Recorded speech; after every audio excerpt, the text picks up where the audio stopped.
My name is Jason Gregg. I'm director of the online Family Nurse Practitioner program here at the University of Cincinnati College of Nursing.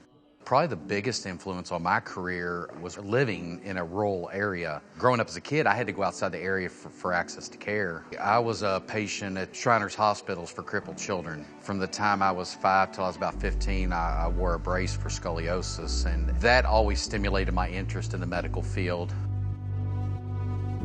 I decided to go into nursing and pursue a degree as a nurse practitioner, be able to go back to my hometown potentially and increase access to care.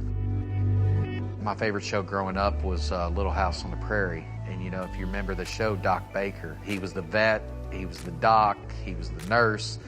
This is that type of program where if you want to go into primary care, you're sort of the jack of all trades on that. Those are the people we want in this program. But this program itself, the Family Nurse Practitioner program, it's meant for those providers that want to work in true primary care settings. You want to see pediatrics through geriatrics. You're wanting to do well visits and prostate exams and PAPs and pelvics and immunizations and treating common everyday illnesses, because access to care is contingent upon scope of practice for the nurse practitioner. And if you look in the research data, nurse practitioners are much more likely to go to rural areas to work. And honestly, one of the reasons I went into education, you know, I'm one provider.